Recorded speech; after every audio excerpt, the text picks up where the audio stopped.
Okay, so I want to make a quick disclaimer before we start. Well, for the first disclaimer that I always make is that I'm going to look at my phone because I have my notes on my phone. But the second disclaimer is that while the content of this class is, as Dan put it in his email and I put it in the class title, it's a guarantee for certain things. That should not be mistakenly understood as something that you get for free. Without work, without effort. People see guarantee and they say, oh, God, yeah, I have nothing to lose, right? And you do indeed have nothing to lose because I do believe, and I'll make the argument, and we'll see what as we will debate it as we usually do, debate the merits of the content. But it's very important. I think this is perhaps the one theme that goes through all self-help, self-growth, musar, becoming a better person, having a better life. That one theme is always going to be that whatever investment you put into something, whatever effort, right, that is going to be the degree of the payout. And especially in matters of spiritual growth and personal growth, nothing is attained without work, without effort. And oftentimes you'll see that the degree of effort will match the degree of the outcome, of the output. So, and the guarantee is the guarantee provided that the effort is made. So that's my disclaimer. Well, one thing, Rabbi, the effort is actually, it doesn't always manifest itself immediately. It's a subtle thing a lot of the time. Well, oftentimes the effort includes the effort over a sustained period. Okay, so what I wanted to talk about, I think that there's perhaps one area where in life where we seem to be collectively as a society be regressing in. We're as a society, as a people, as a race, but as a mankind, we're trying to improve, we're trying to evolve, trying to become better, and in a lot of areas of life, we are better than we were 100 years ago, 1,000 years ago. But I think that there is one area of life, particularly where we seem to be failing at alarming rates and rates unseen by previous generations. And that is the area of relationships. More specifically, the area of the most intimate relationships of our lives. I don't need to go through the statistics. Everyone knows that the rates of divorce, for example, the rates of, even couples that aren't divorced, they're separated, and we all know individually, every single person here knows individually people that are close to them, if not than themselves, or siblings, or family members, close friends, acquaintances, that have gone through rocky relationships. Some of them have had wonderful relationships that went south. These things are very common. And you would think that maybe after, thousands of years or millions of years or whatever you want to believe of how many years of human history and experience, maybe there's something we can figure out. Like, why is this particular area so troubling, vexing, perplexing, and mystifying that we just can't figure it out? So what I wanted to do is I wanted to examine what the Torah says about relationships, particularly love. The Torah doesn't say a lot. It says 3, 4, 5 sentences. But I think that if we were to examine them very critically, we'll notice certain themes and lessons that, if extrapolated, will actually totally change our outlook about relationships and love in particular. So the goal is today to examine what the Torah says about love and to build a certain framework to get definitions of love on one end, but also to learn how to acquire it and not lose it. Right? How to have it and sustain it, nourish it, develop it, deepen our relationships. So that's the goal. Who's on board? Everyone's on board? Yeah? Is that a good idea? Go for it. Should we dig in? Let's dig in. Okay. So there's 3 times in the Torah that we are commanded to have love. Number 1, Leviticus 19, a very famous verse. Why is it so famous? Because it was plagiarized by the religions. Thou shalt not take revenge, and thou shalt not bear a grudge against members of your people. Thou shalt love your fellow as yourself. Now, it doesn't say neighbor. Thou shalt love your neighbor as yourself. We're told, it doesn't say neighbor. It says re'acha. The original Hebrew says re'ach, which means your fellow, your friend, your acquaintance, people you encounter. You shall love them as yourself. Now remember, this document we're claiming is the Word of God. Therefore, every word is precise. And therefore, we have to examine it very, very critically. It says, thou shalt love your fellow as yourself. What that means is very much, it's very, very important, right? Because the Torah is telling us we have to love everyone we encounter. But how much do we have to love them? Or what kind of love? What degree of love? Is it as ourselves, as much as I love myself? I love myself 100 units, I have to love everyone else 100 units? Or is it the same kind of love that I give to myself? So we'll see. But the point is, the Torah gives us a commandment. This is what everyone can agree. We have to love everyone that we encounter as ourselves. We'll see what that means in a second. The first time the Torah commands us to have love in Leviticus. Leviticus is the third of the 5 books of the Torah. And the books of the Torah are Genesis, Exodus, Leviticus, Numbers, and Deuteronomy. Right now we're in the middle of Numbers. We read it the entire year. We read the entire Torah. Leviticus is the third one. In Leviticus 19, we find that very famous verse. Fast forward to Deuteronomy chapter 6, and we are commanded once again to have love. This is also a very famous verse. It's the first verse of the Shema. In Hebrew, in English, it means as follows: thou shalt love Hashem your God with all your hearts, with all your soul, and with all your resources. Now, what this means, all your hearts. Talmud says you have 2 hearts, you have this. And I don't want to get too involved in what particularly means, but we have a commandment to love God. And as we know, we've learned in previous classes, the idea of loving God is somewhat, or the idea of God Himself, like getting definitions, is somewhat difficult, right? It seems like it's much more difficult to love God, which we view as somewhat of a fuzzy concept. That seems even more difficult than loving your fellow. Well, your fellow, you could go out to eat, you could go out and hang out with them, and get to know them, right? It seems like it's a step up. It's another challenge for us to fulfill. And lastly, the third time we are commanded to have love is in Deuteronomy, once again, chapter 10. Thou shalt love the convert, for you were foreigners in the land of Egypt. In Hebrew, the word for convert, anyone knows what the word for convert is? Ger, very good. And the word ger is also means a foreigner, someone who's an outsider. So if you read in the original Hebrew, it says, V'ahavta misager, you should love the ger, the convert. Ki gerim, because you were a ger as well. You were an outsider. You were a foreigner.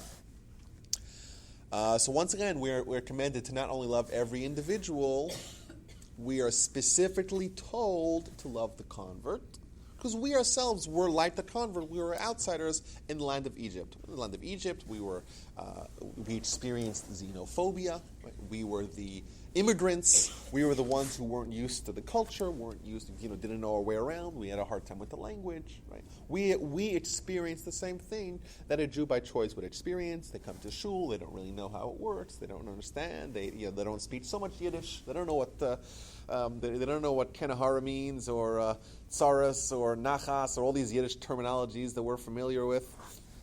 And they feel out of place, and we're given additional mitzvah to love the convert. Okay? So those are 3 times in the Torah we're commanded to have love every fellow, love our fellow as ourselves, love God, love the convert, because we ourselves were foreigners in the land of Egypt. Now,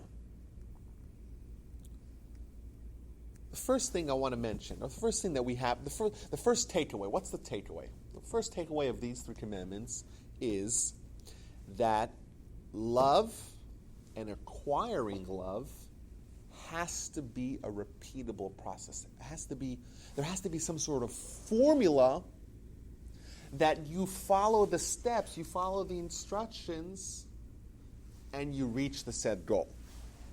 Why is that? Otherwise, there cannot be a mitzvah commanding us to do it.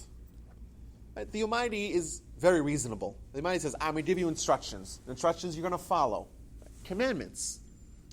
Therefore, the Almighty is also telling you that it's possible to achieve that. Now, if it's not a repeatable process, how is it possible to achieve it? What if I don't like someone? What if I don't love someone? What if I don't have that emotion?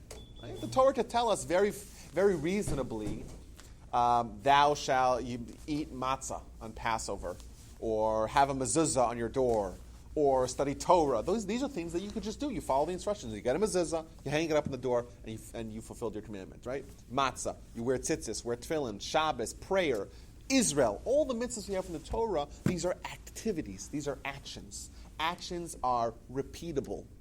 Actions are formulaic. Something that we could reasonably be expected to fulfill. Love is a certain emotion. Right? Emotion that doesn't seem to be linked to logic or knowledge or activities. Therefore, how could the Torah command us to have this particular emotion? Now, perhaps you may say, Rabbi, when the Torah says, thou shalt love your fellow as yourself, it's not telling you to have an emotion. No, that's not the intention at all. The intention is to do actions of love, to treat them with love, even though you don't like them. The old clenching your nose and smiling nonetheless. Right? I can't stand you, but I'll still smile at you.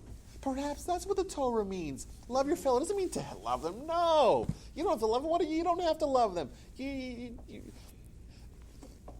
hold your nose and smile. Right? Act towards them with love. Well, now that's a reasonable argument. But it's unlikely to be true. Why? How so? What does the Torah say? Love your fellow as yourself. You're supposed to love yourself, or we assume that you love yourself. Now, as a side note, we see that perhaps the Torah is also telling us that if we don't love ourselves, we're incapable of loving others. The Torah is telling you, you already love yourself. This is the baseline. Now love others as yourself. That's a very interesting point. If you don't love yourself, you're incapable of loving others. But it's also telling us that just like you love yourself, love others. You don't love yourself because it's a mitzvah to do so. Right? You don't say, oh, well, I was told to love myself. My dad said to me, you're a good guy. Right? You have it going for you. You have everything you need. And he told me that, so I love myself. That's not why you love yourself. You love yourself because you just have a certain emotion. Healthy people have a certain emotion towards themselves of self-love. It's a normal, healthy, emotional reality. And the Torah is telling you, love your fellow as yourself. Just like you love yourself. You don't love yourself because it's a mitzvah to do so. You have a certain emotional experience with, or emotional reality towards yourself. That's the same thing you have to give to others. Therefore, we have a problem. The Torah is commanding us to have a certain emotional response toward others. And the Torah is also telling you that this is something that's achievable. This is something that's repeatable. This is something that you, every person you encounter, it's possible to have that. What the Torah is really telling us is that there is some sort of formula for love. There's something that you could do to love others. What might that be?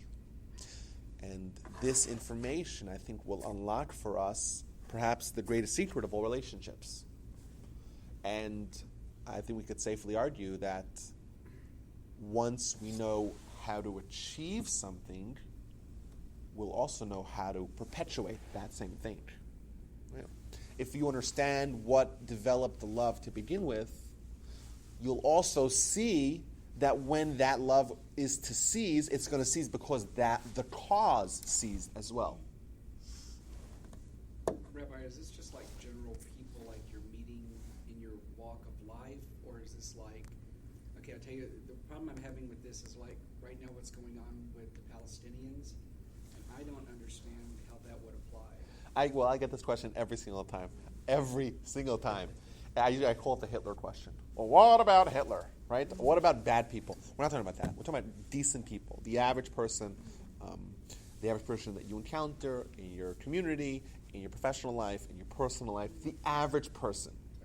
That's what we're talking about. In fact, the Talmud makes a certain exegesis, which is a fancy word of saying a certain way of deriving something, that it says l're'acha. The Hebrew word reya is someone who's upstanding, morally upstanding person. Decent people. That's what the Talmud says. The Talmud would perhaps want to exclude people that are indecent from this commandment. So yes, so you're correct. So the word you said earlier, ger, means friend, yes? No. There's two commandments. There's one in Leviticus and one in Deuteronomy. But the commandment is that you love the ger. Yes. So Well, there's two commandments. One to love every re'ah, which is every fellow, every fellow. and one of them to love a ger specifically. We're not talking about the ger right now. We're talking about the general commandment to love every fellow. I follow you. Okay. Is there a question? No. Okay, sorry. Where were we? Okay, so I'm sorry. We're going to get to the formula. We get the formula. Okay, so now it's important when the Torah tells us to do something, it's also going to tell us how to do it. It's also going to tell us how to do it. And the first thing that we want to know, the first thing that we want to establish is a certain working definition of what love is. Now, this is something which is oftentimes people have their own definitions of love. I was once in an institution called Torah. Torah, Rabbi Weinberg had this definition that he had of love. And he always said it. He said it 1,000 times a year. And he said as follows: love is the emotional pleasure one experiences when he or she finds virtue in another human being and identifies that person with those virtues, with those values. And for years it bothered me.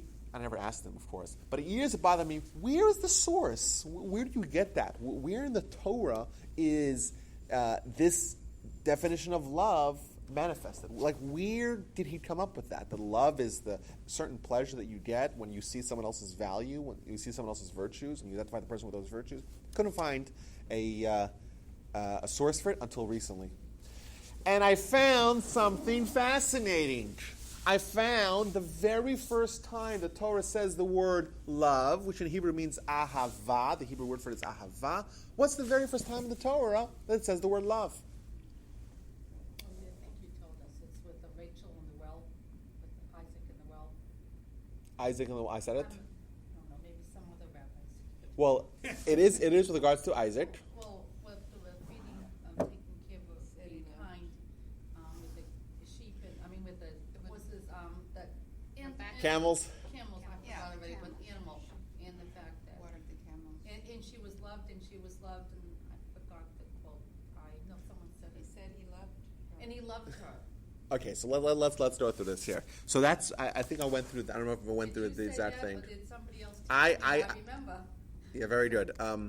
So Genesis 24, there's the whole story of Isaac, and well, not really Isaac. It talks about Eliezer, and Eliezer is the Abraham's servant or slave, and he goes on a mission to find a spouse for Isaac.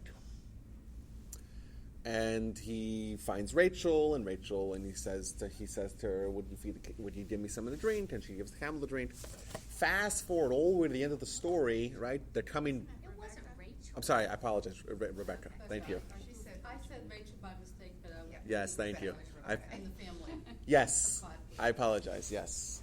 So, all the way to the end of the story, right? Rebecca is brought back to Israel. She falls off the camel. And the very last line of the story reads as follows. And Isaac brought her to the tent of Sarah, his mother, and he took Rebekah and he married her, and he loved her, and he was consoled over Sarah, his mother. This is the first time it says love in the Torah.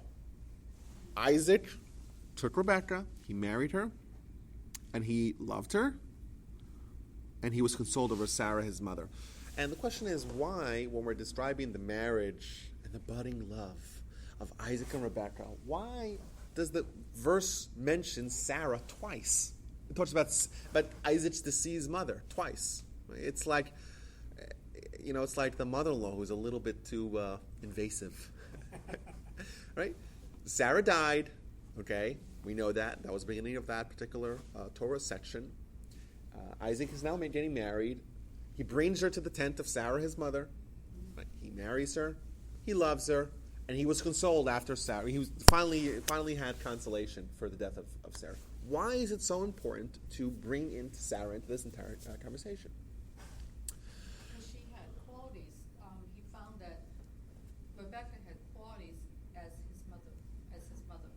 That's absolutely correct. I guess did I mention this in this class? Maybe you did. I don't think I did. had the teaching from somebody else, and I don't think I did. with some other place. Well, excellent. So the sages brought down in Rashi, the commentaries, they point out that Sarah, a woman of great piety, she was a prophetess. She was a prophetess that rivaled Abraham. She rivaled Abraham. In fact, in many areas, Abraham, like decisions in Genesis that Abraham had, and the Almighty says, you listen to Sarah. Sarah has greater insight. Everything that Sarah says, you listen to her. So Sarah was a fascinating character. She was a woman who single-handedly, but together with her husband, they brought the majority of the people of their country to monotheism. This was the first monotheistic individuals, Abraham and Sarah, and they were not only tremendous intellect and be able to have creative thinking to develop the idea of monotheism in a sea of paganism. They were also tremendous disseminators of this wonderful idea. Like pretty much the reality that we live in today, where the majority of the world accepts a basic form of monotheism, that's due to Abraham and Sarah. And she was a prophetess. She was able to communicate with the Almighty, with God. And there were certain miracles that existed in Sarah's home. For example, there's 3 examples brought. One of them is that when she would light candles on Friday night for Shabbat, those candles would not extinguish till the following Friday. Right? She would bake challah, she would bake bread, and there was a tremendous blessing. She would bake a little bit of bread, and she'd have like 1,000 loaves, for all the people that came. The third miracle was that there was this ever-present cloud above her tent. There's like a certain cloud which, as we see later on in Exodus, is demonstrative of the Shekhinah, of a certain divine presence. That was the miracles that Sarah had with her. Sarah dies. What happens to the miracles? They go with her. So the sages explained that this verse in Genesis, what it's telling us is that Isaac brought Rebekah to the tent of Sarah. She moves into the tent. What happens? The same miracles that happened to Sarah happened to her as well. Right? The dough has the certain blessing. The cloud once again comes back to the tent, and the Shabbos candles last for the entire week. What does Isaac recognize? Isaac recognizes that Rebekah is the equivalent in character to Sarah. And then he loves her. And then he's consoled after his mother. So in essence, what the Torah is really telling us here is not just that Isaac loved her because he loved her. He loved her for a reason. He loved her because she had character. She had qualities that were on the level of Sarah. That's what created that love. And I think for us, this validates our definition of love. Love is when you recognize someone else's qualities. Recognition of someone else's qualities, that's what's going to bring the love. And we think about it, it kind of makes sense. Like, what makes people love each other? Well, they like each other. They see the qualities in other people, right? They admire someone's personality, right? That is what creates the love. And it spells it out here. Isaac brought Rebekah into Sarah's tent. She lived up to the certain qualities that he was expecting in a spouse. He married her, he loved her. And he was consoled after Sarah. He now found the person that is on the level or on the degree of character that he was looking for in a spouse.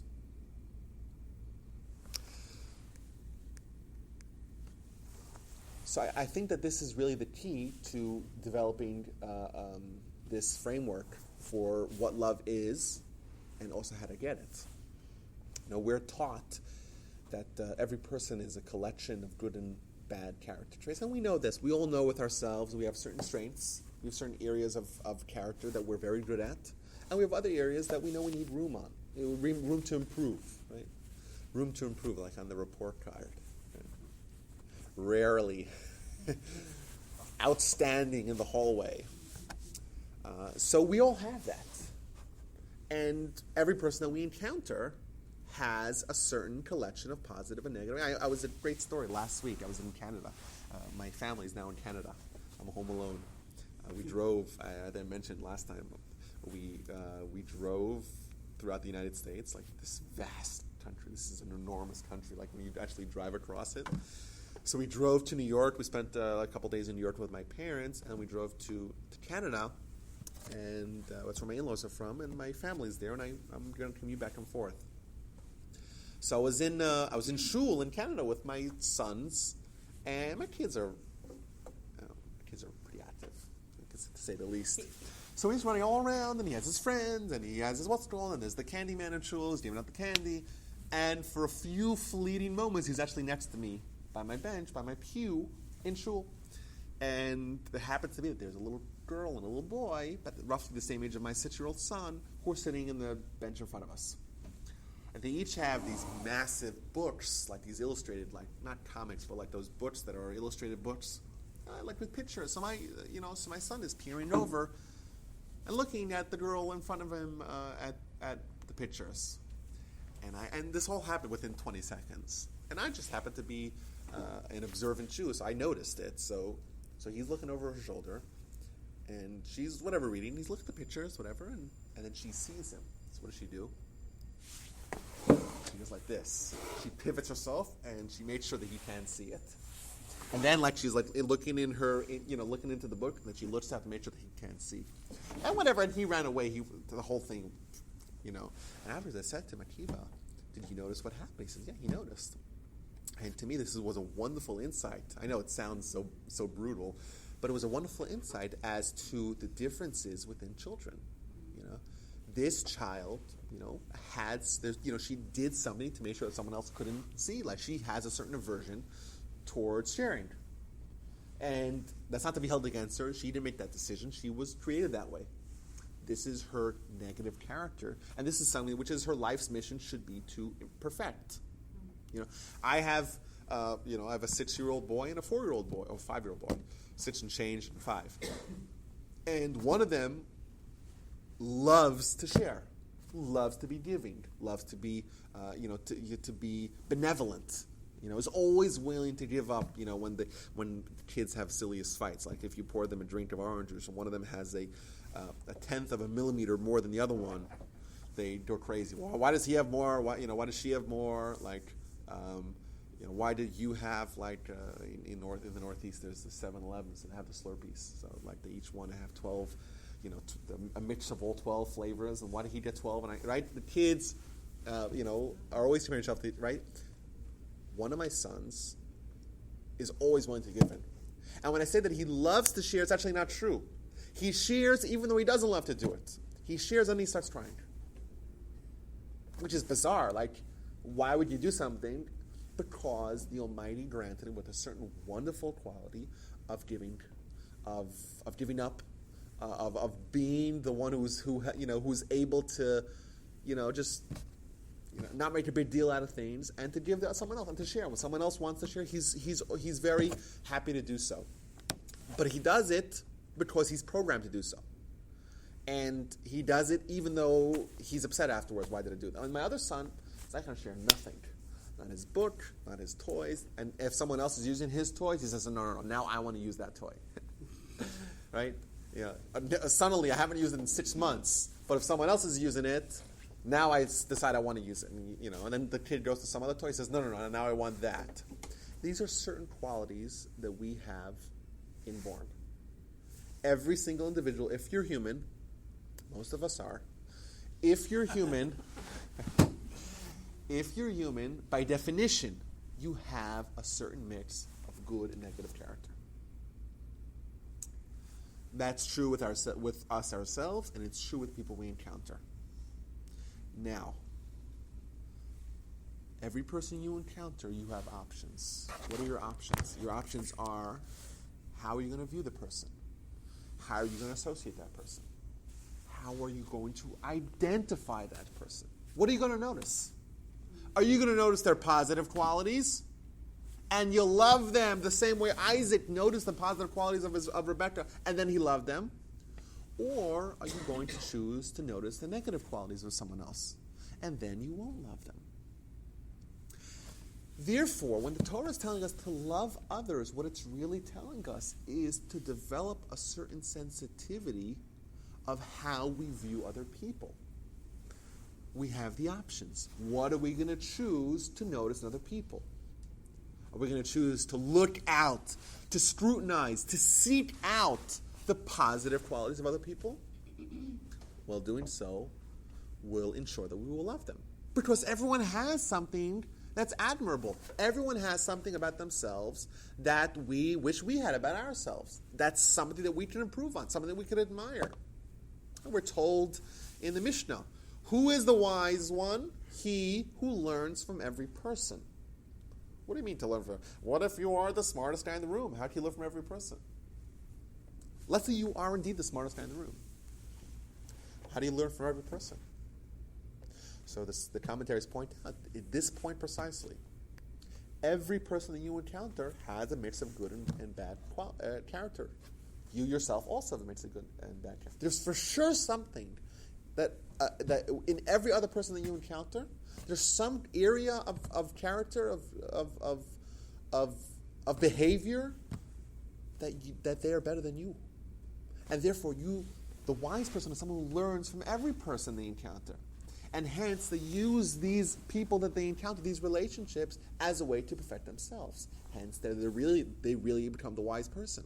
Because instead of looking at someone else and saying, well, I'm better at them at this and that and the other, they say, well, they're better at me at this, that, and the other. Let me learn from them. So,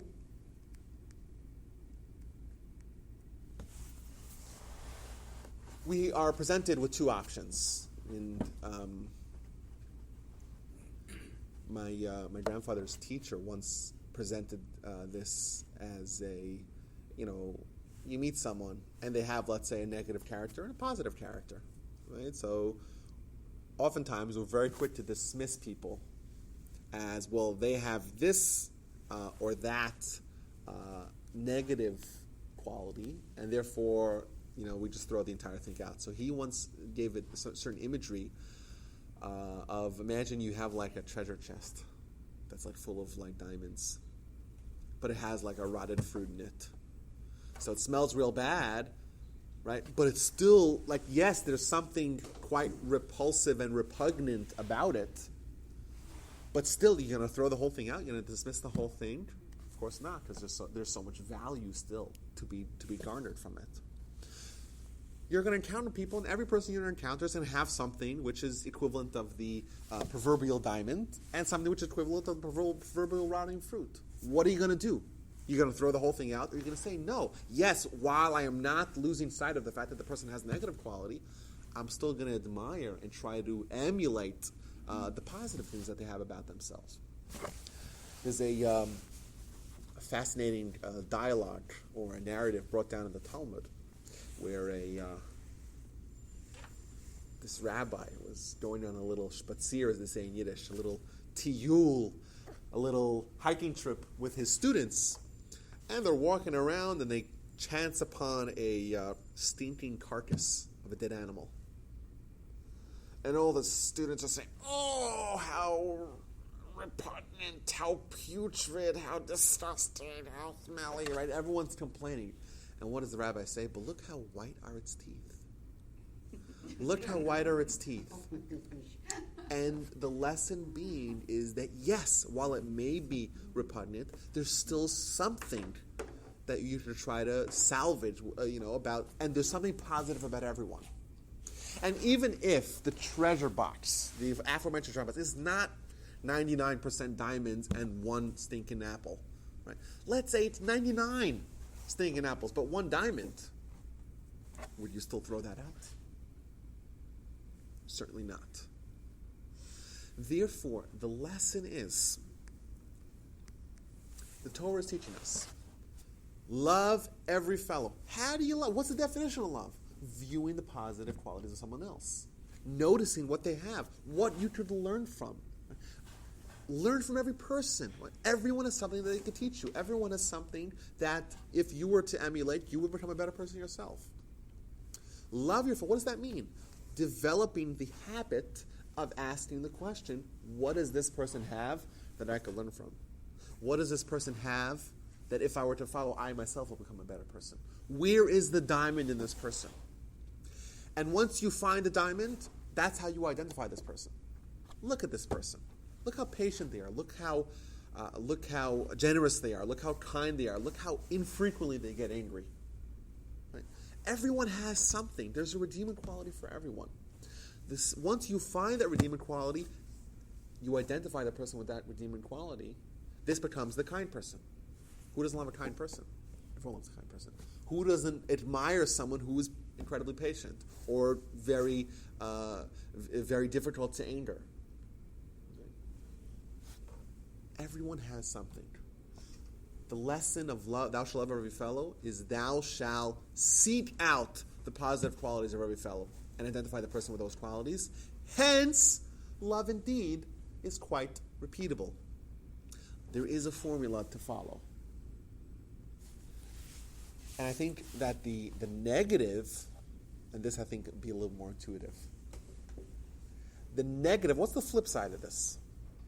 What's the worst possible? I know someone who is like this. There's the opposite of this. And the opposite of this is where someone only sees the negative in other people. And is always able to seek out the negative of someone else and to highlight that and to blow that up. And therefore, everyone they meet is a miserable person. And what kind of relationships do you have when everyone you encounter is just angry or so, fill in whatever negative character is the one that you find. You seek that out, and that's how you label the person. Well, everyone is you can have no friends, you can have no love, and I think that's the extreme of this. I know I think at least one person who's very much like this. Every person they encounter, they're able to, even people that are almost completely good, but they're able to just find whatever, that one little thing which is not good, and boom, they're successful. And now they can never love that person again. But you don't identify that friend with that negative quality trait, though, right? Yeah, what do you find positive? Nice. Yeah, of course. Well, that's their negative quality. Another thing, you can take that a step further, just like the tiger, like teeth, and the tiger catches them off guard. Oh, yes, you like that. And it could elevate that person if you let that person know about the qualities you like. Absolutely. I didn't think about that. Yeah, that's Ron's point. If a person's that negative and they're seeking out negative, then do they really love themselves because they see the negative within themselves? Some people are That's remarkably... exactly what I was thinking. You So can only therefore they can't love acknowledge it themselves. in another. Or that Well- they have such a low self-esteem that they're using other people's weaknesses by saying, oh, look, I'm better than them because I'm pointing it out, which again leads to low self-love. Yeah, but I think there is this phenomenon like where people have what's called, I think, rose-colored glasses, where somehow everything they do, they're able to find righteousness in it. While other people, they're able to, we judge ourselves by our intentions, but other people by the results. Well, when I did this, yeah, it was pretty bad, but I had good intentions, And I think that perhaps another way to see the words as yourself, right? Love your fellow as yourself, would mean to perhaps give the same quote-unquote immunity or the same... By the same standard. the same standards that you give yourself. We're willing to view ourselves by our intentions and other people by their results, and that's not fair. As yourself, give other people the same credibility. Judge them as favorably as you judge yourself. So, It's interesting you mention this because for about the last 2 years, there's a movement in organizations to accentuate your highest characters and don't worry about the negative character traits.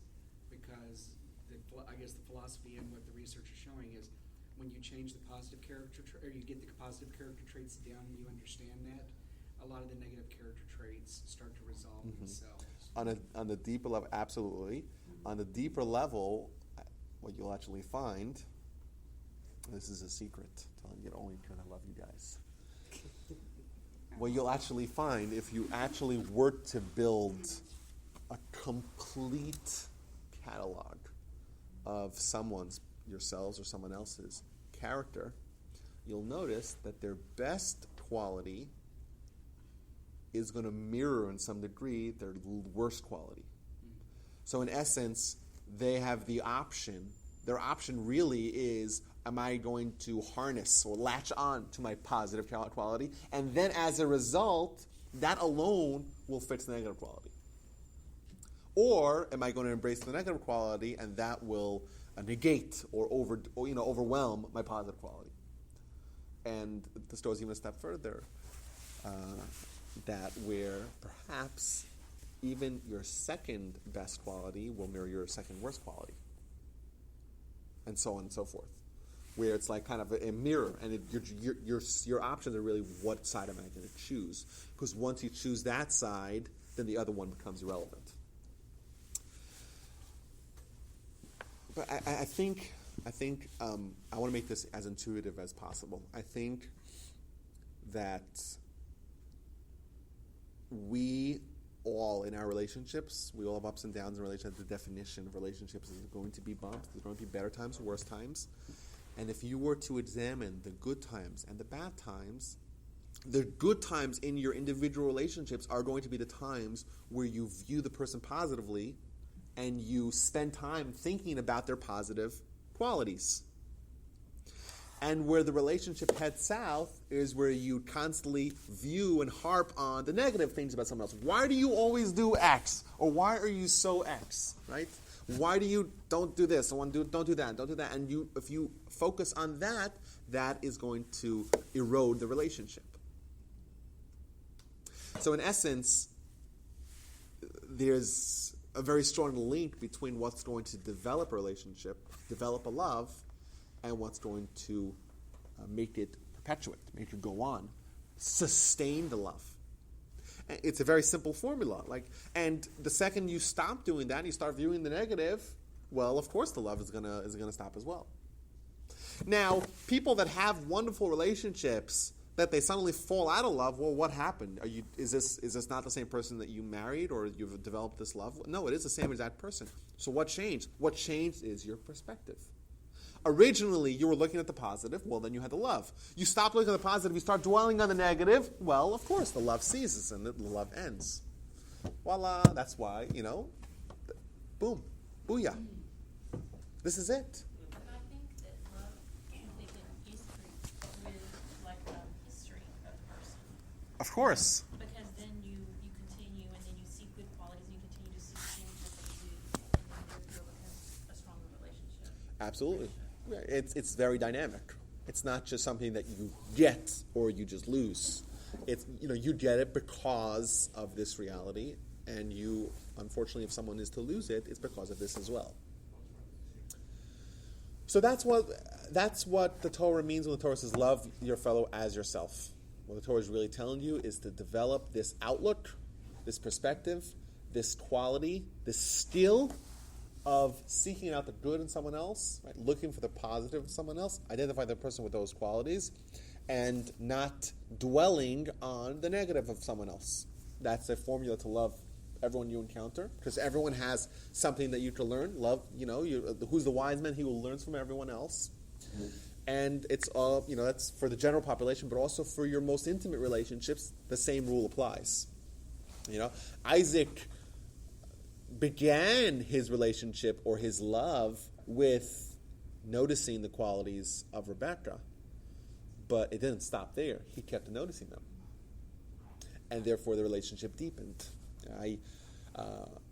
There was a Rosh Hashiva in Israel by the name of Rabbi Chaim Shmuelevitz, great name, Shmuelevitz, and he once quipped, and this is shocking, but he once said, I can name you thousands of positive quality traits of my wife.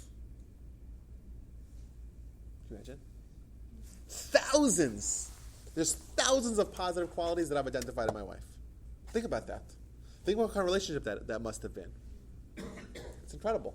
Because he honed this skill. It's a certain skill that we are not typically endowed with at birth. Right? It's much easier for us to see the negative in someone else. When someone does something negative, it jumps out at you.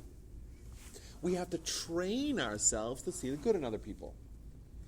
But the sky's the limit. There's really no limit to where this goes. Once you train yourself to have this outlook, this perspective, you see someone who says, I know thousands, not tens, thousands. It's incredible.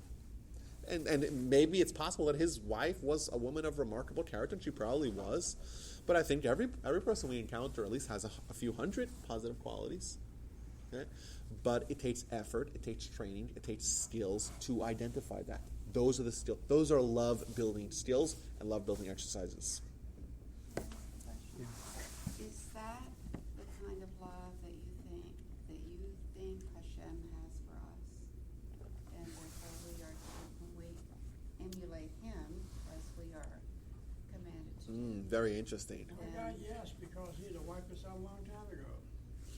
You know, the relationship, that's a good point, I didn't even think about that, but the relationship that Hashem has towards us, we're told in the Torah, is that we're like His children. Right. Parents love their children. Why do parents love their children?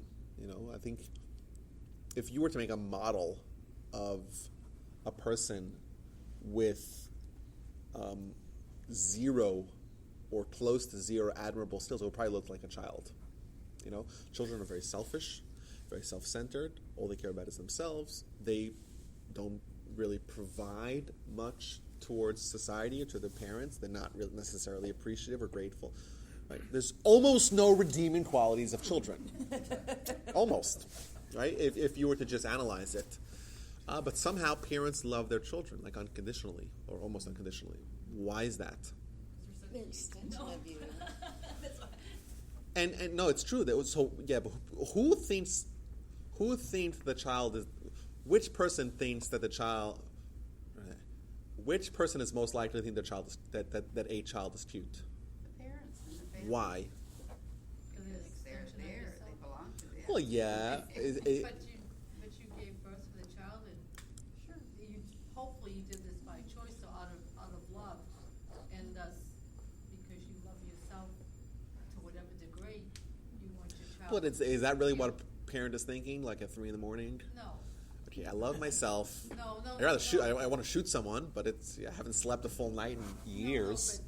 I know my wife tells me that she doesn't sleep full nights. I just trust her. No, is it really so cerebral? Maybe it's just something that's innate with this one study was a long time ago that I read about. They were saying that not only baby children, but baby animals and things like that people had a tendency to think positive towards that and think they're cute or that have that tendency to want to do that. So I agree 100%. I think that it's because the Almighty knew that if parents treated their children in the way they treat others, most kids would probably die of starvation.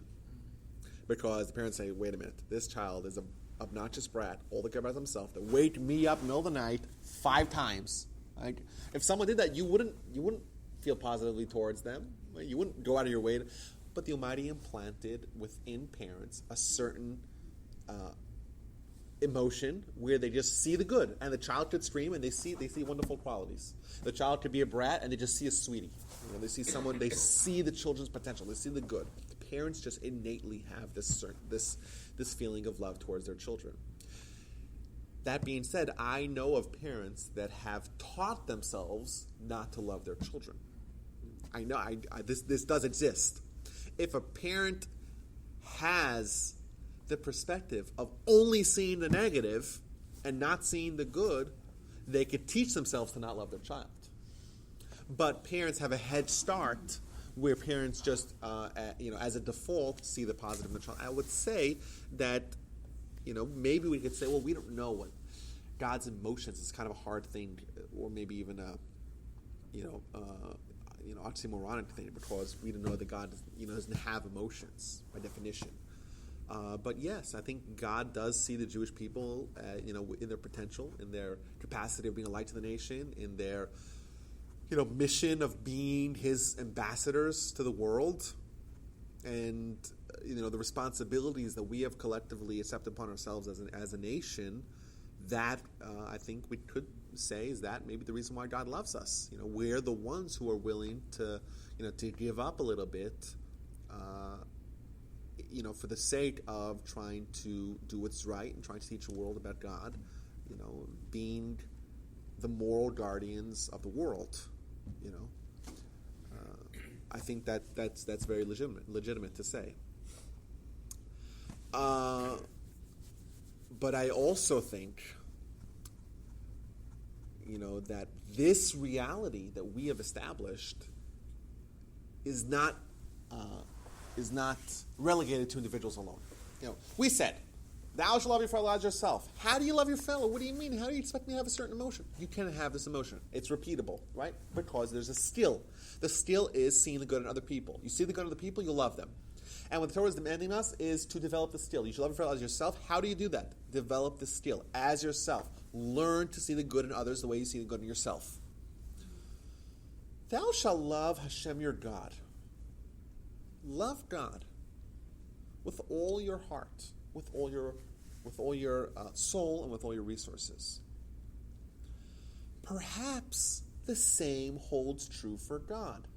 Perhaps just like we are training ourselves to see the good in others, we can similarly train ourselves to see the good that Hashem does for us.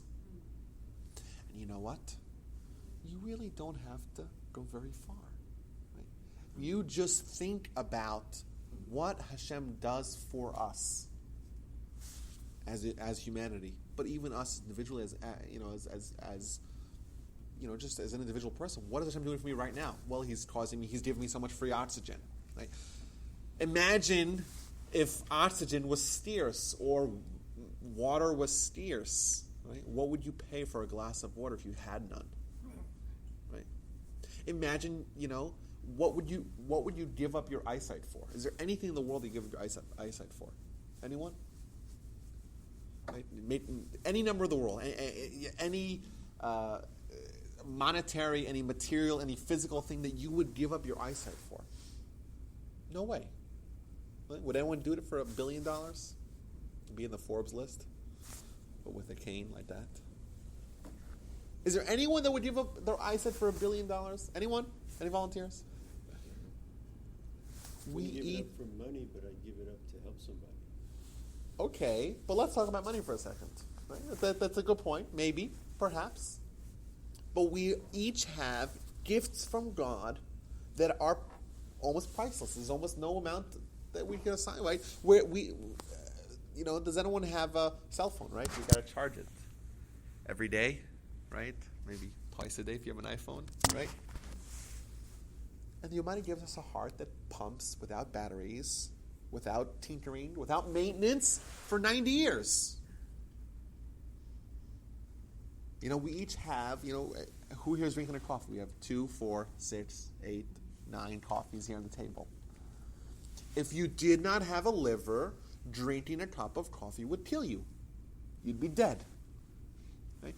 The liver is one of the most complex organs. It's an organ that scientists have isolated more than 500 functions. It's self-regenerative, and it's just works. It's the world's most advanced filtration system. Nothing that we can do can match the filtration system of the liver. And these are gifts we get from God for free. How come we don't love God? Because we're not trained to look at the positive that we have in our lives. We don't think about the fact that we have fingers that bend. If you work with handicapped children, like I've done a lot of different years, you take for people working with children who don't have, who can't eat, can't hold a spoon, can't do certain things, you realize very quickly that all the things that you physically can do, and if you have a child in the future, you don't take for granted that that child woke up the next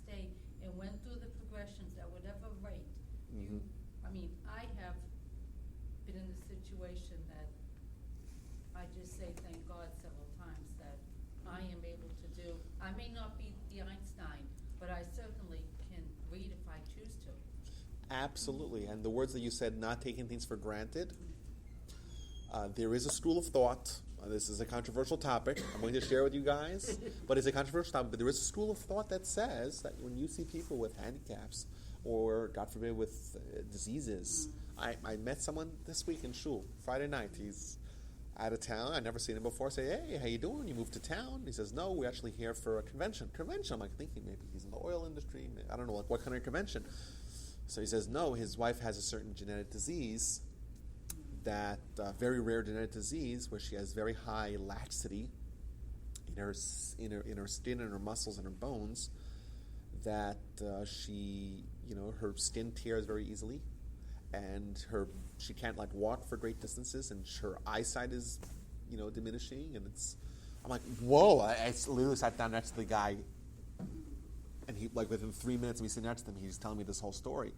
Like, she can't walk for a great distance, and I'm like, whoa! Thank God that everything works with me, And like you said, and there is the school of thought that says that the Almighty throws us a curveball, so to speak, and we don't know why He does this, but He throws it to help us realize what great gifts we have, because we're used to taking things for granted. And you take things for granted, you're not going to appreciate them. Like, just the mere fact of getting sick. I don't get sick very often, but I got sick last week. I had bronchitis. Okay? It makes you so much grateful, and it makes you enjoy life so much more whenever every now and then something like that happens. Absolutely. There was this Hasidic Rebbe. I heard the story when I was in LA for a weekend. Someone told me that there was this Hasidic Rebbe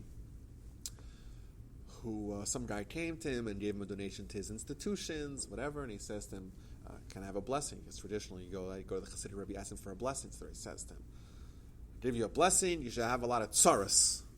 A lot of tsaros. What does tsaros mean? Huh? Difficulties. He's like, what? So he goes over to the guy, he says to him, I don't get it. I gave a very nice donation. And the Rebbe told me I have a lot of tsaros. He says, no, you don't understand. What the Rebbe's telling you should be healthy. Because if you're not healthy, God forbid, if you're not healthy, you have only one tsar. There's only one thing that's occupying your mind. But healthy people, there's lots of areas. They have financial difficulties, this difficulty, and that difficulty. That's a very healthy way of living. And what the Rebbe is really telling you should be healthy. You have a lot of tsaros. And it's really true. Like if someone, God forbid, has in their family, or themselves, God forbid, a certain health problem, that's the only thing that dominates their life. And it's important for us when we're healthy to appreciate it. And if we appreciate it, we notice the good not only that other people have, but the good that happens to us. We'll love God. Think about it. How could you not love God? How can you not love if He's given you so much? Right? Now, how do you actually do that? It's once again, you have to train yourself to do it. Right? But it's very much in line with this new outlook that we're trying to develop. Noticing the good in others, noticing the good that you yourself get, the good that so to speak, the good of God. God is just so benevolent, so giving, for free. How do you do that? Well, imagine life without it. I think I once gave this example of. I think I gave it to this group. I'm very cautious not to repeat content, but it's still such a great story. I'll say it again. Unless I didn't say it here. So there was this rabbi, scholar, teacher by the name of Rabbi Victor Miller, highly recommended author as well. And he was once, he lived in New York City, and his grandson was once privy. He was once like, he walked in, and he walked into his grandfather's house, or exactly how it happened. He sees his grandfather with his head in a bowl of water. Did I say the story? He's dunking the head in the water. I'll just say it for the new people. And he's like, dunking his head in water, and he's like, looking at his watch. It's like 20 seconds, 30 seconds. And he pulls his head out and puts it in again for 45 seconds. And he's like, what's going on? Is the man losing it? So he stops him and says, what's going on? Grandfather, tell me, Zadie, what's going on? So he tells him that he was walking in the streets of New York City, and back in the day, there was lots of smog and pollution, and someone said to him, I can't even breathe. Look at this air, the pollution. Like, He says, I don't want to lose my appreciation for the wonderful gift of oxygen that we have here. So what he did was he tried to imagine life without it. You dunk your head into a bowl of water for 45 seconds, you'll suddenly appreciate the smog-filled polluted air of New York City. And it's a certain sensitivity that we can lose, because the second you start complaining about things, you're, in essence, looking at what you don't have. And when you look at what you don't have, you forget for a little bit what you do have. And we're so lucky. And there's so many different areas. Like, there's that for life to exist, there's just a very, very small little sliver of temperature that life could exist on. And the Earth happens to be right in the sweet spot. We're right in that sweet spot. The sun is 93, or a little bit less than 92.6 million miles away. Very, very far. And if it was just a little bit closer, just a little bit further away, life on this planet would not be possible. We have the wind system, right? If not for wind, right, life in Kansas City would be impossible, because you would never get any rain. The rain would be only in the coastal areas. Wow, how many times have we said, thank God for wind? Think about it. Like, just that one little thing that God creates, this conveyor belt that's able to just move water and make the planet habitable. That's a wonderful gift that we're not used to this attitude of looking out for the things that we're grateful for, and it's something that we have to develop. I have a friend in Israel. This guy was remarkable. This guy took this particular skill to the next level. He was Mr. Grateful. Every day he would come up with some new thing that he's grateful for. And he had rules. Him and his wife, they would do this every day, this exercise. Every single day to come up with something that you're grateful for. Now, the rule was that you can never repeat. So you constantly have to be on the lookout for things that you're grateful for. And this guy, when it was 2009, 2010, when I was friendly with him, he was already up to 6 years. For 6 years, every day, him and his wife would come up with something that they're grateful for. And they would never repeat it. 6 years! Think about that. 6 years. Like 2,000 days. Every single day, you come up with something you're grateful for. Think about it. Think of what kind of life that is. Think about how happy he is. He now has 2,000 things that he's grateful for. Look how much he has. He's focusing on what he has, not what he doesn't have. He's the happiest guy. He was always beaming, always grateful, always thinking about what he has. On the other hand, you have those people who are just complaining about what they don't have. And they lose sight of what they have. And they're the most miserable people, because they're just thinking about what they don't have. And you know what? They get what they want. They get the fancy car, the fancy house, the great job, the $1 million, whatever it may be. And now they're looking down the road. What I don't have? I don't have $2 million. So their whole life, they're miserable. Right? They're never content with what they have. They're never happy. The key to happiness is to be grateful for what you have already. The second you're grateful for what you have already, you'll notice that there's no end. There's no end to how much there is to be grateful. And there's no end to what kind of a great life you have. And even if we were to evaluate you, lower middle class or whatever, you don't have that much, we still have so much. And there's still so much to be grateful for. Whoops. And, well, yeah, I'm saying, yeah. And I look at these two. Loving God, we're told, how do you love God? Think about what He does for you individually. Look at the greatness and vastness of His creation, of His Torah. That's the key to loving God. But it's very much in line with this new philosophy that we're going to try to integrate into our lives, of looking out for the positive of other people, but also looking at the positive of what we have and what God gives to us. One thing I love about Judaism, that I'm by the way, I don't mind, that is that there's a blessing for everything.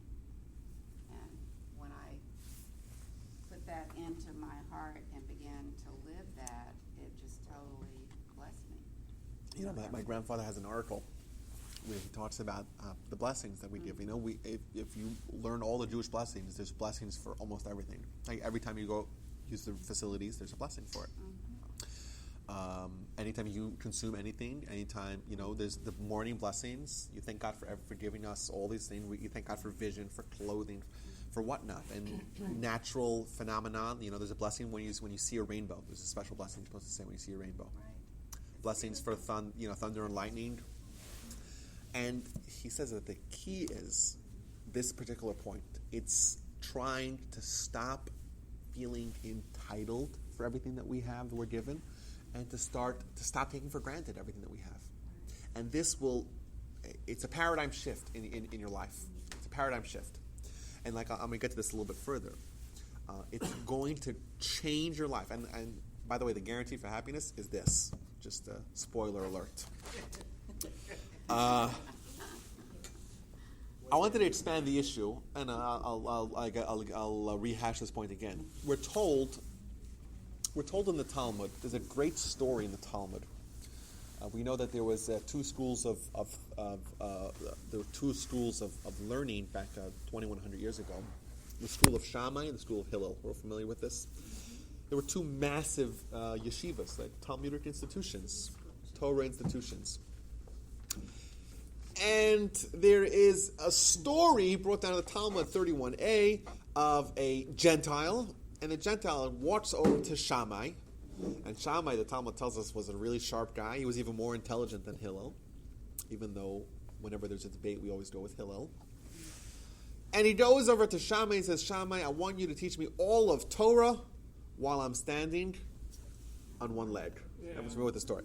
So what does he say to him? He says, you're a Gentile. You're bothering me from studying Torah. You want to learn all of Torah, everything, right? On one leg, all 63 books of the Mishnah, right? All 24 books of the Jewish Bible, all the depth and the insight and the breadth and the philosophy, everything on one leg? Get out of here, he tells him. So he walks down the block, goes over to Hillel, and he says, Hillel, I want you to teach me all Torah on one leg. And he says to him, which means in English, that which you don't like, don't do to others. And the commentators all point out that it's a play on words of thou shalt love your fellow as yourself. And then he concludes, this is the core. Everything else is commentary. Go learn. Go study. That's the story. What it's really telling us is that there's something critical about this particular mitzvah, love everyone, that is really a microcosm of all of Torah. All of Torah is really this, right? Within this is really contained the lesson of all of Torah, the lessons of all of Torah. Everything else is aspects of this particular lesson. That's the first thing we say. We have another Talmudic statement, perhaps less as famous. Rabbi Akiva says, Amar Rabbi Akiva, Zeh klal gadol b'Torah, v'ahavta l'recha kamocha, which means, I'll translate it in English, this is a guiding principle of Torah. Love your neighbor, love your fellow as yourself. So we're told several times that there's something special, something unique, something distinct about this particular mitzvah that really equals the entire Torah combined. This is all Torah one leg. This is a general principle in all of Torah. So I think that, just once again to rehash what we said, if you love, what does it mean to love everyone as yourself? It means to choose to see the good in other people. It means to develop a certain attitude. You see the good in others, you also see the good in yourself. Right? You're always looking for the positive. It's with people you encounter, but also within. Right? You're appreciative, you're grateful of all the gifts that you have. And this is an attitude change that has multiple ripple effects. I said it's the key to happiness. Right? If you're grateful for what you have, if you recognize what you do have, not what you don't have, that is what makes someone happy. We think that we erroneously link happiness to assets or gifts that someone has. Yet you meet people that are very successful, perhaps. Sometimes you meet people that are very successful but aren't that happy. And you meet people that don't seem to have made it, quote unquote, but are very happy. What's the difference? The difference is that we already have more than we could ever possibly achieve. Everyone around the room here told me that they wouldn't give up their eyesight for $1 billion. So essentially, everyone already has that $1 billion. If you're not happy with $1 billion, then when you actually have the $1 billion, who says you are to be happy? You already have more than you could ever possibly achieve. We already have in our relationships, in our body, we're told in the Bible, Mi besari achsi Eloka, I can see God through my body. We already have a network of pipes within ourselves that carry blood back and forth to our heart, a network more vast than all the roads in the United States and really all the roads in the world. If you were to take all your veins and arteries and line them end to end, you have a network more vast than just lengthwise than the entire world's streets. Think about how remarkable that is. And there's never a traffic jam, because if there's a traffic jam, you die. Like, think about what you have within yourself. If you're not appreciative of that, you will never be able to accomplish anything more than that, because you already have more than you could ever possibly achieve. So unless you're happy with what you have right now, you'll never be happy. Hence, the key to happiness is focusing on what you already have and appreciating that. It's a guaranteed method because it's dependent on this new attitude change. So we could say that this new perspective of noticing the good is the key to love, because it's the definition of love. Right? It's going to sustain your relationships. It's going to determine which direction the relationships go. With the people you encounter, love everyone, and also obviously the people that you're most close with. It's the key to happiness. I'll also say another thing. It's the key to understanding why bad things happen. We talked about earlier, where there's this school of thought that argues that the reason why we see people, God forbid, that have health challenges is to try to teach us to not take it for granted. If everyone was perfectly healthy, well, then we just take it for granted, we feel entitled to it, and we wouldn't notice what kind of great gifts we have. When you see someone, God forbid, who has a challenge, you have to recognize, like, it's an opportunity for you to recognize that it's not free. It's not something to take for granted. It's not guaranteed. And then you'll be a happy person. But also, it's a key to understanding suffering. There's this guy who had an office on the 70th floor of the Empire State Building. And one day, he was working late in the office, and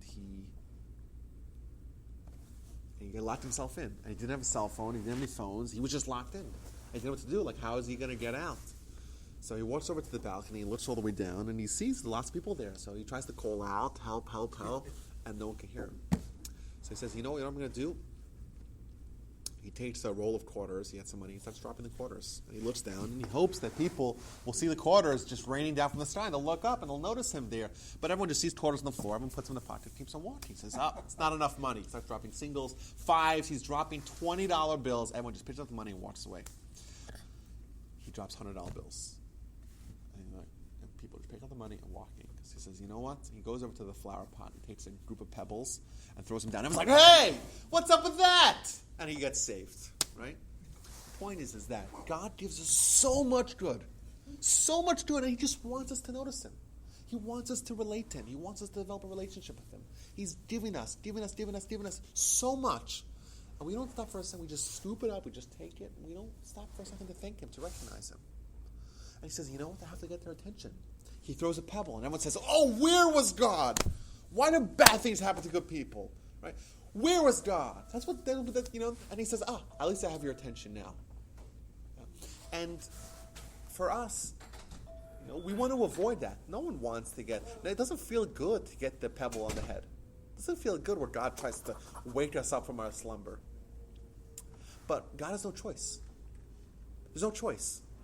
But we have a choice, right? If we take the dollar bills, proverbial dollar bills that is, and real dollar bills, take the goodness that God gives us and turn and look up and thank him, he doesn't need to throw the flower pot on us. He doesn't need to get our attention in other ways. He doesn't need to get the negative form of attention. If he gets the positive attention, right, that's a way to avoid suffering.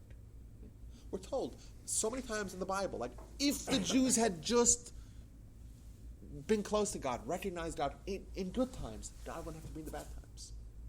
Right? If there's any constant in history, and particularly in Jewish history, it's going to be that God or is any reality in life that it has to be true, is that we, as humanity, but more specifically as Jews, are going to have to recognize God, have to engage with Him. Right? But there's always a good way and a bad way. The good way is where God gives us so much, and we're thankful, we're appreciative. And not only is that good for us with regards to a way to avoid the retribution or avoid the bad times, it's also a very happy way to live. Right? Because if you focus on the good and you're appreciative, you're a happier person. But additionally, it's a way to avoid those downswings, which any student of Jewish history knows that inevitably, when the Jews take too much of a break of just, forgetting about God in the good times, there's always a downward swing. And there's always the really harsh backlash, and that always reawakens Jews. And they say, obviously, the negative, it's a bad way to reawaken the faith by saying, where was God? Where is God? Why did God do this? Why did God do that? But the reality was achieved. We're going to engage with God. It's going to happen. Is it going to happen because God's just giving us and we're so thankful, we have a very positive relationship? Or it's going to happen because we have a very negative relationship, because God punishes us. And God does things to us which we would say, how could God do that? But we're reawakened to our faith in a very negative way. It's something we want to avoid. How do you avoid it? By being appreciative during the good times, not losing sight of it. And this is you read the Shema. We can't even, the list is endless of how many times the Torah warns us to not forget God when things are good. Right? If you listen to God, we can have it all. We could have the spiritual, the physical, the material, everything. We could have it all. But the second we keep God out of the equation, we forget about Him in good times, it's not going to be long before the pebbles are coming. And the pebbles are coming, and we're going to remember God. It's not going to be in a positive light, but we will go back to Him. It's our choice. So I like the idea of the list of the couple that you were talking about, but do you have any other practical suggestions on a day-to-day basis as to how you can keep this sort of top of mind? Because it's very easy to walk out the door of the temple this afternoon after this fine lecture and just revert back to one's previous life and not, we're talking about, for many people, a sea change in thought. So what practical suggestions do you have with respect to day-to-day interactions or relationships or things at work where one can keep this, top of mind? So I mentioned this. I don't think you heard from my disclaimer at the beginning. I said that what I'm going to be talking about today could change your life. It could be the key to happiness and relationship, and in many, many areas, as we've seen. But it demands work. So you're absolutely correct. If you don't work on this, it's very nice in theory, and it's true in theory. And no one seems to be arguing with me. Everyone agrees that these perspectives are correct. And I think everyone knows this also. Anyone that's had real relationships for a sustained period knows that the relationship is at its best when everyone's looking out for the positive, everyone's examining the positive, dwelling on the positive, seeking out the positive. And it's at its worst, I'll get to you in a second, when people are viewing the negative. But it's not going to happen automatically. It's a characteristic that we have to develop, we have to hone, we have to constantly be focusing on it. So I think as an exercise, I'm sorry? Stringer on your finger, so you always As an exercise, I think that the best way to do it is what my friend what he advocated. I think I think that's the best way to do it. It's training yourself. It's a certain muscle you have to develop, and like with muscles, it takes time to develop. Once you develop them, it's easier to maintain them, but you could lose them as well if you are negligent as well. It's harder to get it than it is to maintain it, but you could lose it. So I think a very good exercise would be to be grateful, to which is think about wonderful things that you have, and maybe write one of them down every day, but also with people that you encounter, to look out for the good. They're sister qualities. I mean, they're very similar because it's a new outlook, looking for the good within your life and within what you were given, but looking for the good in other people as well. So I do think that they share a common root, but they have different manifestations. And I think that how do you gain any skill? I think it's a skill that you have to earn by practicing and perfecting. I think if we were to take 40 days, and for 40 days is always a good number. Change a habit. Yeah, 40 days change a habit. If you take 40 days and say, for 40 days, I'm going to find things that I'm grateful for, and some qualities of other people, like a certain quality. Analyze people with the intent of seeking their good quality within them. I think that's a nice way to start this. And it's a recommended method. But you're 100% right, and this is true. I think if we're going to have practical benefit from this lesson, it's only going to be with work. And I mentioned this at the beginning. Right? We're painting here a world that's very positive relationships, positive relationships with other people, with our significant others, with God, a way to avoid God's wrath, a way to have happiness. We'll see that it's also a way for some. It's a gateway positive characteristic, because there's a ripple effect. Because if you are able to change your outlook on how you view other people, you will also notice, whoa, this person has some remarkable quality, and this will cause that other areas of your life you'll become better. Because the second you notice the good in other people, you'll try to. It's in your mind, and when you see someone is remarkably kind, right, that revelation will change the way you view other people, but it will also change the way you view yourself vis-a-vis your degree of kindness. So when it's viewed as a microcosm of all of Torah, when we say that this is all of Torah on one leg, it's because really, what does the Torah want from us? It wants us to have positive relationships with other people. It's a tool for living. It's a tool for having the best life possible. It wants us to develop a relationship with God, right? That's the quality. But it also wants us to perfect ourselves. And this is a gateway. It's a starting point, because the second I notice, hey, this person has the quality of patience, this one is very grateful, and this one is this one is that, it'll also impact you in a wide area of your life, because the second it's in your head, when something is bouncing around your brain, you're more likely to be sensitive towards it. And therefore, you'll improve other areas of life as well. So yes, this is kind of a key to everything. And we could safely say it's a microcosm of all Torah. Torah wants us to have a better life and become perfect people. Voila. Follow this. Everything else is commentary. Everything else is a outgrowth of this particular quality. I was just going to say, I think gratitude is really important. It's something that I've been practicing more in my life. And it's trying to make it a habit. That sounds funny. You have to almost try to make it a habit. And each person knows your individual self. You know your habits, you know your tendencies. And so you have to figure out where you can put it in your day. Me, it starts in the morning. And I start in the morning with my knees. When my alarm goes off, my knees hit the floor. Because if not, I try to do it in my bed, then I'll fall back to sleep, and I'm not doing it right. And how do I start off? I start with gratitude, anything. Thank you for the air conditioner that I have. Thank you for the, and that's how it works for me. And then throughout the day, sometimes I can also remember, trigger those things. That's a very practical response. And what's the very first words that the kids are supposed to say? And really, they're supposed to say as well when they wake up. Moda ani lefanecha. Right. The very first word. What does moda means? Thankful. Right. It's so crucial, and like you said, it's a very, very. If you're able to integrate this into your life in a way that you're not going to forget it, it's going to have a tremendous positive effect.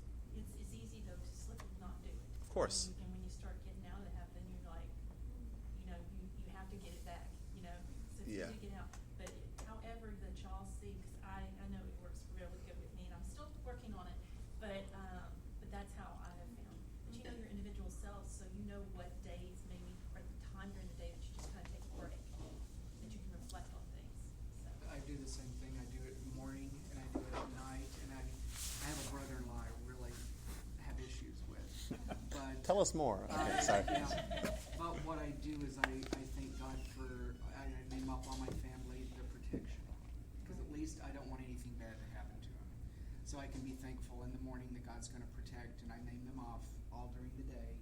And in the evening, thank you for protecting them this day. And least do that much in order to kind of bridge the anger, resentment, or whatever else I might be feeling about somebody, because regardless, I still don't want anybody to be hurt. But when you get in that thankful mode and you're right, some morning you'll wake up and you're late for work or something, and you're like, oh, I gotta stop, even if it's in the shower, and just be thankful, and finally it does become, better of a habit. I think that I'm hesitant to say, okay, fine, everyone here, raise your hand if you're willing to do 40 days. I'm trying to be. We could do that. I think everyone here is mature enough to say if they really want this, they develop whatever works for them. That's what I would advocate, is some sort of variant of that model. I think it's a very successful model, but this is what it is. Like in the words of Hill, this is everything else is commentary. However else you do it, it's commentary. This is the core. You integrate it into your life, you'll see the effects. I don't want to. Do you have a quick question? Yes. Can you address that third passage? Yes, I'm doing that right now. I want to do that real quickly, so I don't want to overstay my welcome here. So the last thing we're told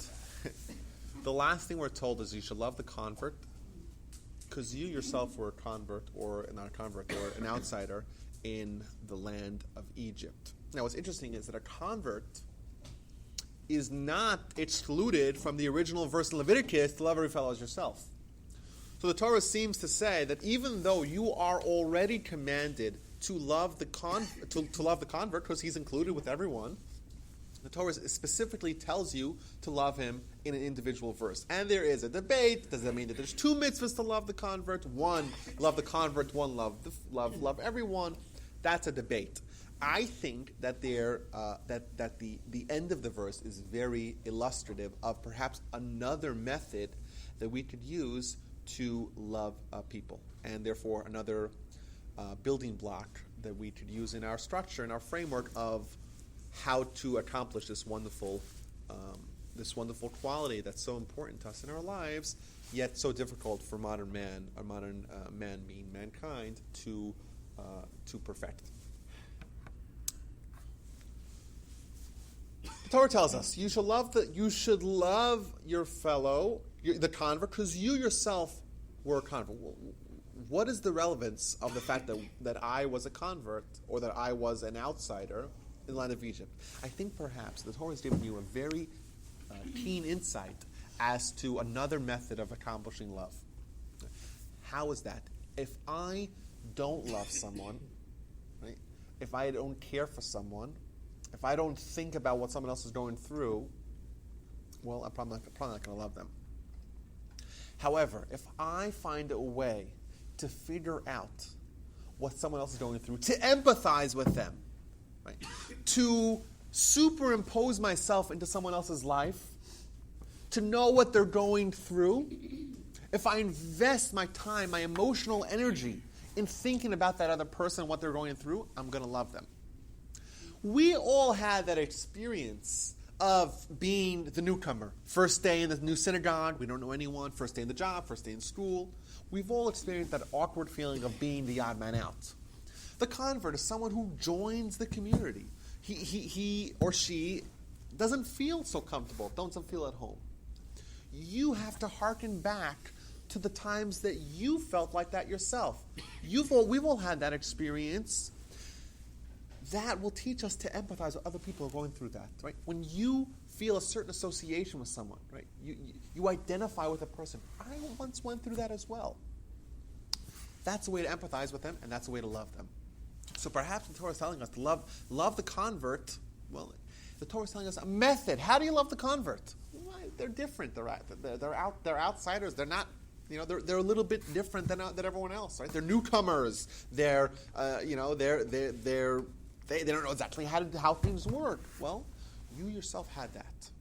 If you're able to find within yourselves past experiences, times where you went through what other people are going through, but more specifically, you asked yourself, what's this person going through? Right? That is empathy. If you think about what someone else is going through, if you try to imagine life in their shoes, then you'll love them. Just as an illustration, and with this I will conclude. So let me just ask you one question. Does someone's religion matter at all? Should we love Jews more than non-Jews? Should we love Jews? Well, it's like we view the they're Jewish people as a converts- whether family. they're converts or not. We view the Jewish people as a family. You know, I think that we have to. We're even commanded to give tzedakah, to give charity to non-Jews. So we have of course, we have to have a positive relationship with everyone, but the Jewish people, that's your family. It's something else. You know, we're part of one whole. You know, the Talmud. Be a light to the nations. Well, too. that's true. That's true. It means we're part of a fraternity. There's something deeper that we have to have with our fellow Jews than with other people, of course. I think that's why that's why he said, to love the convert. He wanted to make sure because he knew you're going to love the people that's your family. Mhm. Okay, it's a tendency for humans to do that, to love more than they do the outsider. That's why he specifically commanded us to do that. Yes, that's for sure the simple way to understand it, because there's you're less likely to love the convert than love someone, right? For sure. But I think that there's perhaps a deeper lesson, and I want to illustrate it by a verse in Exodus. The verse is talking about a Jewish slave, and how do you become a Jewish slave? The Torah says there's really two ways to become a slave. A Jewish person become a slave. And one of them is where someone steals something and they don't have money to pay. So they have to it's like when you go to the restaurant, you order something, you don't have any money to pay, you have to scrub the dishes, right? So if someone steals something, they have to pay, or they have to work for them, till they're able to pay whatever it is that they stole. And the Torah is talking about the particular laws about different kinds of if the slave is married or not married. Could the master marry them off to a female counterpart and have babies? That's the discussion. Either way, the definition or the description the Torah gives of a single person, of an individual who's not married, a bachelor, is very intriguing. Now, if I were to ask you, how would you define what description would you use to define someone who's single? You might say, well, they're untethered, they're free, they don't have responsibilities. There's a lot of ways you would use to describe someone who's not married. What would you describe? Well, they don't file taxes as married, filing jointly. You would come up with 10 or 20 different ways to describe someone who's a bachelor. The way the Torah describes him is bigapo. What is bigapo? Biknaf bigadav. What does that mean? At the edge of his clothing. The Torah describes, I might have mentioned this at a previous class, the Torah describes someone who's single as someone who comes with the edge of their clothing. Now, what does that mean? What does it mean, someone who comes at the edge of the clothing? So the commentators tell us, when someone is single, when someone has just themselves, when someone cares about themselves alone, they have no one else that they're sharing their life with, their life ends where their clothing ends. At the edge of their garment. That's where their life ends. However, when someone has other people they care for, it's sort of an expansion. It's not just me as an individual, it's someone else. My identity as who I am includes others as well. That's what it means when someone loves someone else, is they care for them, they empathize for them. Yeah.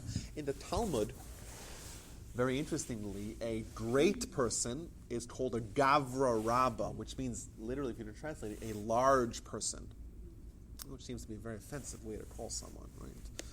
Large person. But the answer is because the definition of greatness in Judaism is, who are you? Who do you encompass? Who do you empathize with? Who do you love? When you love someone, you feel for them. You invest in them. You empathize with them. When they feel pain, it's as if you feel the pain. The greater the person is, the more they encompass. It starts off with you as a baby, is just you, the individual, and the hope is that you're going to break out of that bond of selfishness and to incorporate other people within yourself. And the greater person incorporates the entire Jewish people. Like Moses was, the Talmud says that Moses was equal to the Jewish people. But Moses, Jewish people, the same thing. What does that mean? Moses, the consummate leader, is someone who cares for other people as much as he cares for himself. The entire Jewish people were equal to Moses. Why? Because any pain that any individual Jewish people felt, Moses felt it as well, because he loved them so much, because he cared for them so much. So I think that this is what the Torah is really telling us. You should love the convert, right? You have to care for them. How am I going to love them? I have to care for them. I have to invest in them. I have to empathize for them. I have to feel their pain, feel what they're going through. I once myself also experienced that as well. This tool is also a fundamental tool to achieving love. Right? Caring and empathizing, right? Imagining life in their shoes. What are they going through? What's someone else going through? Breaking out of a self-centered vision or perspective on life and trying to encompass other people in our sphere of importance. So these tools of yesteryear, these verses of yesteryear, what does the Torah say about love? It says a verse about Isaac.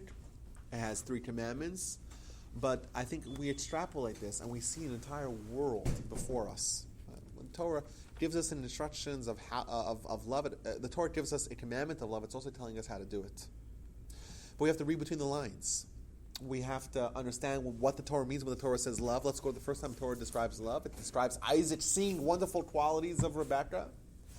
Then he loves her. It's a certain perspective of looking out for the positive in someone else. Everyone has a collection of good and negative character. But what you choose to identify the person with is going to determine whether you love them or not. And similarly, to continue loving someone means to continue having this perspective. You should love God. How do you love God? Look what God does for you. Right? This perspective of always looking out for the good that you have, focusing on what you have and not what you don't have, is going to give you happiness. It's going to give you tremendous pleasure. It's going to prevent you from suffering. It's going to teach you also to perfect other areas of life. Hence, we could safely say it's a microcosm of all Torah. It's all Torah on one leg. It's a general principle in all Torah. And we're additionally endowed with a wonderful insight of how to have love from the convert. The convert is someone who is going through tremendous upheaval in their lives. And everyone you encounter is going through a tremendous upheaval. Everyone has something that they're going through. There isn't anyone in this room or crawling this planet that doesn't have something that they're going through. The loving person is someone who's always trying to figure out what is someone else going through. If I feel their pain, if I empathize with them, I love them. I'm expanding myself. It's no longer me and the edge of my garment. I'm expanding myself to include others. And the goal is to become the greatest person, the largest person. The epitome of that was Moses. Moses encompassed the entire Jewish people. So, we have a path. We have a method. We have formulas. We have repeatable processes. And now it's all up to us. It's a guaranteed method. It's a guaranteed formula. It's the guarantee, provided that the work is invested in. So, best of luck on this wonderful.